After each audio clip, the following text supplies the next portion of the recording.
বাচ্চা ঘরের ভিতরে, ছেলে বারবার কাঁদতেছে, আম্মা একটা পেঁয়াজু দাও, একটা পেঁয়াজু দাও।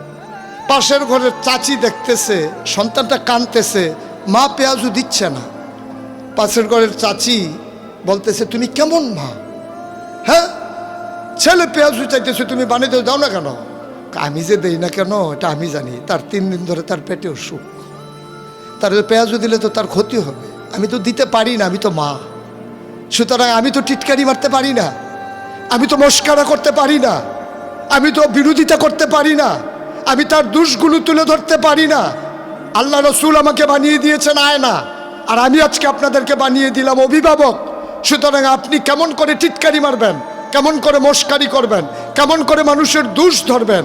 আপনি তো অভিভাবক, আপনি বাবা।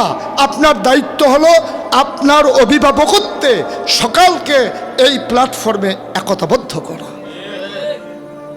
আপনি টিটকারি মারতে পারেন না। এই যে বলে না যে আমরা বিরোধপূর্ণ কথা বলবো না, বলে কেন? বলে আপনি ওনাকে প্রতিদ্বন্দ্বীভাবে বললে না বলে। কিন্তু যদি আপনি ওনাকে আপনার অভিভাবকত্ব মনে করেন, আপনি তো ছেলেকে কখনো প্রতিযোগী মনে করেন না, আপনি তো ছেলেকে কখনো প্রতিদ্বন্দ্বী মনে করেন না। আমার ছেলের অনেক টাকা, তারা আটকাইতে হবে, দাঁড়াও। এই কাজ কোনো বাপ করছে আমার তো জানা নাই। তো আপনি তো বাবা, তার টাকা হয়েছে আপনি খুশি, তার সম্মান হয়েছে আপনি খুশি, তো বয়সে মাহফিল পাচ্ছে আপনি খুশি, সে পা পিছলে পড়ছে, বাবা তো বলে না ঠিক আছে আমার সাথে প্রতিযোগিতা, এখনই গর্তের ভিতরে পড়বা, এইরকম কথা বলছে এমন কোনো বাবা তো আমার জানা নাই। বাবা লাফ দিয়ে গিয়ে তার হাতের ভিতরে ধরে, না না পড়ে যাওয়া যাবে না। এটাই বাস্তবতা। সম্মানিত উপস্থিতি, রং চং দুনিয়াদারি সবই থাকবে, একদিন আমি থাকবো না। এর মাঝেই যদি আমি সকল কিছুর স্বাদ খুঁজে পাই, আমাদের ব্যাপারে আল্লামা ইকবাল বলেছিলেন, ইসরাবে রঙ্গ বুকু গুলিস্থা সমঝা হেতু, আহায় নাদান কক্ষকু আসিয়ান সমঝা হেতু। আহারে মরুভূমির মরিচিকা তোমার কাছে পানির ফোয়ারা, আর সেই জঙ্গলের ফুল তোমার কাছে বুঝি ফুল বাগিচা। মরিচিকা যেমন পানি নয়, আর জঙ্গলের ফুল যেমন বাগান নয়, এই দুনিয়া তোমার কাছে নানান রঙে নানানভাবে আসবে, এটাই তোমার মঞ্জিলে মাকসুদ নয়। আজকে গোটা বিশ্বের মানুষগুলো যখন চোখের পানি ফেলে কাঁদছে, মুক্তির স্বাদ খুঁজছে, অনেক আগে কবি ফররুখ আক্ষেপ করে বলেছিলেন, ও কি বাতাসের হাহাকার, ও কি রোনাজারি ক্ষুদিতের, ও কি দরিয়ার গর্জন, ও কি বেদনা মাছুলমের, ও কি ধাতুর পাজরের মাঝে মৃত্যুর জয় ভেরি পাঞ্জেরি, জাগো বন্দরে কৈফিয়তের তীব্র ভ্রুকুটি হেরি, জাগো অগণন ক্ষুদিত মুখের ভিড় ভ্রুকুটি হেরি, দেখো চেয়ে দেখো ওই দূরে দেখো, কত দেরি আর সূর্য উঠতে দেরি, পাঞ্জেরি আর কত দেরি। ঘুমিয়ে ঘুমিয়ে কতটা সময় আর কাটলে আমাদের ঘুম ভাঙবে, ঘুমিয়ে ঘুমিয়ে কতটা স্বপ্ন দেখলে বিশ্ব বিনির্মাণে এ আলেম ওলামারা এগিয়ে যাবে। আমি দেখতে চাই ঘুমিয়ে ঘুমিয়ে যা দেখা হয় তাই স্বপ্ন নয়, স্বপ্ন তো তাই যা আমাকে ঘুমোতে দেয় না। আমার পথ চলা থামতে পারে না ততক্ষণ, যতক্ষণ ক্ষুদিত মায়ের আহাজারি বন্দনা হবে, যতক্ষণ পূর্ব দিগন্তে সোনালি সূর্য উঠে আমাদেরকে জাগিয়ে না দেবে। ইসলাম কখনো অস্তমিত হবার নয়, কখনো অস্তমিত হয়নি। কখনো বা আকাশে মেঘ জমেছে, মেঘের আড়ালে সূর্য হারিয়ে গেছে, মেঘকে সরিয়ে সূর্যকে দিবাকরের মতো দিনের আলোয় একেবারে দুপুরের উজ্জ্বল রোদে আমরা রৌদ্রোজ্জ্বল করতে চাই। তাহলেই সার্থকতা, তাহলেই সুন্দর, তারপরেই থামা। এর আগে এ মাজলুম মানবতার চিৎকার শুনে কোনো বিবেকবান মানুষ থেমে যেতে পারে না। আসুন জেগে উঠি, আসুন গর্জে উঠি, আসুন জানিয়ে দেই আমরা ছিলাম, আমরা আছি, আমরাই থাকবো ইনশাআল্লাহ।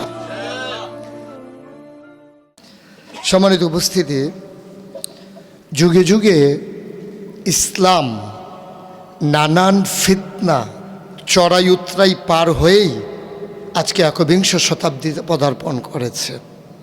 এ পথ কখনো কুসুমাস্তীর্ণ ছিল না, এ পথ ছিল বরাবরই কণ্টকাকীর্ণ। রাহমাতুল্লিল আলামিন যখন এসেছেন তখন এ পথ ছিল কাটা বেছানো, একেবারে বাস্তব। আবুল আহাবের স্ত্রী নবীর পথে কাটা বেছাতেন, এটা আক্ষরিক এবং বাস্তবতা। আর আরও বাস্তবতা হচ্ছে যুগে যুগে সেই নবীর জামানার পর থেকে আজ অবধি ইসলাম কখনো একটা মুহূর্তের জন্যে কুসুমাস্তীর্ণ ছিল না।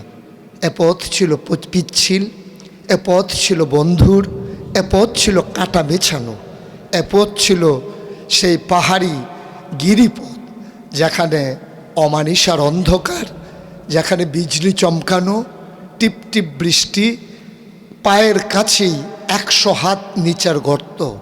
এ পথ মারিয়েই ইসলামে জায়গায় এসেছে, যেটা সেই দারুল আরকামে আল্লাহ রসুল যখন দ্বীনি মজলিস করতেন তখন যেমন করে বাইরে তার নিজস্ব গোয়েন্দা বিভাগ থাকতো, যেমন করে নিরাপত্তার জন্যে তার বাহিনী থাকতো, যেমন করে তিনি আড়ালে আবডালে থেকে দিনকে গোটা বিশ্বের মাঝে বিজয়ী শক্তিতে পরিণত করেছিলেন। সুতরাং কখনো আপনারা মনে করবেন না যে আপনারা বিচ্ছিন্ন, কখনো মনে করবেন না যে আপনারা বোধহয় খুব একটা কোণঠাসা অবস্থায় আছেন। আমরা কে ভালো অবস্থায় আছি? আমরা তো রাস্তায় বের হলে অপেক্ষায় থাকি গাড়িতে কখন চেক দিয়ে আমাদেরকে নামিয়ে ফেলবে, ড্রাইভারকে বলবে যে বাসায় চলে যাও। আমরা তো সেই অপেক্ষায় থাকি কখন মঞ্চ থেকে আমাদেরকে নামিয়ে দেওয়া হবে, আমাদের কথাগুলো শুনতে দেওয়া হবে না। সুতরাং সবার জন্য এ পথ কণ্টকাকীর্ণ, এবং এ পথে যারা ধীরে দৃঢ়তার সাথে, আমি দুইটা শব্দ উচ্চারণ করেছি, ধীরে কিন্তু দৃঢ়তার সাথে এগিয়ে যায়, তারাই সফল কাম হয়। তাদের ব্যাপারেই বলেছেন ওয়ালা তাহিনু ওয়ালা তাহজানু ওয়া আনতুমুল আ'লাউনা ইন কুনতুম মুমিনিন। আমরা তো সেই সূত্রেই বিশ্বাসী। আপনি খেয়াল করে দেখেন, নবীর জমানায় কাফেরারা নবীকে যত বিরক্ত করেছে তার চাইতে কত গুণ বেশি মুনাফেকেরা বিরক্ত করেছে।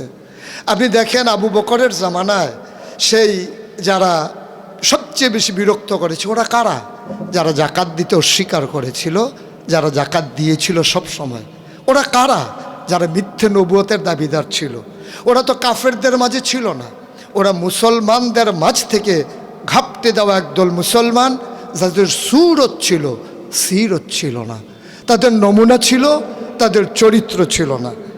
আপনি দেখেন যখন সেই সালাউদ্দিন আইয়ুবী যখন ফিলিস্তিনকে আমাদের প্রথম ক্যাবলা মসজিদে আকসাকে মুক্ত করেছিলেন, সেই দিন তিনি অসংখ্য ইমামকে হত্যা করতে বাধ্য হয়েছিলেন। আপনারা নিশ্চয়ই চমকে উঠেছেন যে অসংখ্য ইমাম তিনি হত্যা করলেন কেন? সেগুলো ইমাম ছিল না, সেগুলো ইমাম নামীয় তারা ছিল গোয়েন্দা। ওরা ছিল ইহুদিদের দালাল, খ্রিস্টানদের দালাল। ওরা ইমামের লেবাস নিয়ে তারা ইমামতি করেছে, মুসলমানদেরকে বিভ্রান্ত করেছে। তারা কি করেছে? ইসলামের মৌলিক শিক্ষা থেকে মুসলমানদেরকে ওই খুতবার আসিনে বসে, মিম্বারে বসে তারা ইচ্ছাকৃত পরিকল্পিতভাবে, আপনি ইসলামের কথা বলা যত সহজ, লেবাস নিয়ে ইসলামের বিরোধিতা করা কিন্তু কঠিন, কিন্তু তারা সেই কঠিন কাজটা করেছে। এবং রাশিয়াতে আজও এই আপনার আন্ডারগ্রাউন্ড মাদ্রাসা আছে, এবং আমেরিকাতে এবং ইসরায়েলে আপনার আন্ডারগ্রাউন্ড মাদ্রাসা আছে, যেখানে বুখারি পড়ানো হয়, যেখানে মুসলিম পড়ানো হয়। দেখতে বিরাট হুজুর, ওনাদের যেই সুরত, যে লম্বা পাঞ্জাবি, পাগড়ি, দাড়ি, ওনারা তো বিরাট বিরাট বড় হুজুর, কিন্তু ইসলামের দুশ্মন। তাহলে ওরা বুখারি পড়ছে কেন? ওরা ইসলাম মানার জন্য না, ইসলামের যারা অনুসারী তাদেরকে বিভ্রান্ত করার জন্য। যুগে যুগে তাই হয়েছে। ইসলামের অনুসারীরা হয়তো মোল্লা নাজিম যেটা বলেছে, আমরা হয়তো ব্যক্তিত্বকে প্রকাশ করতে গিয়ে নিজের রুটি রুজিকে একটু বেশি করে প্রশস্ত করার জন্যে হয়তো নিজেদেরকে অনেকখানে জাহির করি, অনেক জায়গায় হয়তো কথা বলে ফেলি, অনেক জায়গায় হয়তো নিজেদেরকে লোভ লালসা কাজ করে। কিন্তু পরিকল্পিতভাবে এই এই এই হল রুমে যারা আছেন, একজন লোক পরিকল্পিতভাবে ইসলামের বিরোধিতা করেন, সবাই বিশ্বাস করুক, আমি করি না। একজন লোক এখানে নাই যে আপনি ঠান্ডা মাথায় ইসলামের মূল কেটে দিচ্ছেন, একজনও নেই। কিন্তু যারা ইসলামের লেবাসদারি, মুসলমান যদি তার মৌলিকত্বে ফিরে আসে, আপনি বিশ্বাস করুন একেবারে ছোট্ট বাচ্চা থেকে অবলা নারী পর্যন্ত তাদেরকে ঘরের ভিতরে আটকে রাখা যাবে না, যদি মৌলিকত্ব তাদের মাঝে জাগিয়ে দেওয়া যায়। কিন্তু আমরা এই মৌলিকত্ব যেন জেগে উঠতে না পারে, এজন্য সকল আয়োজন, তোমার সকল আয়োজন আমার ধ্বংসের কারণ, তোমার সকল আয়োজন আমার ধ্বংসের কারণ। তোমার সকল আয়োজন, রাজনীতি, অর্থনীতি, ব্যক্তিজীবন, মাহফিল, মসজিদ, মক্তব, যেটা হিফজুর রহমান ভাই বলেছেন, লাখেরাজ সম্পত্তি ছিল লাখে লাখে একর, এইগুলোর উপরে ভিত্তি করে মসজিদগুলো চলতো, এগুলোর উপরে ভিত্তি করে মাদ্রাসাগুলো চলতো। সেই সালাউদ্দিন আইয়ুবীর জামানায় ইমামেরা যেমন মসজিদে মিম্বারে কথা বলতে একরকম, তাদের চালচলন ছিল আরেক রকম। তারা জেহাদ থেকে মানুষকে বিমুখ করে দিয়েছিল। তারা বলেছিল জেহাদ কোনো রাষ্ট্রের কাজ, এটা কোনো ব্যক্তির কাজ নয়। আজও বাংলাদেশে অনেক পীর মাশায়েখ, অনেক আলেম ওলামার কণ্ঠে ভরা ময়দানে হাজারো জনতার সামনে আমি নিজের কাছে শুনেছি যে জেহাদ হচ্ছে ফরজে কিফায়া, এটা রাষ্ট্রের পক্ষ থেকে যখন ঘোষণা আসবে তখনই শুধু করা যাবে, না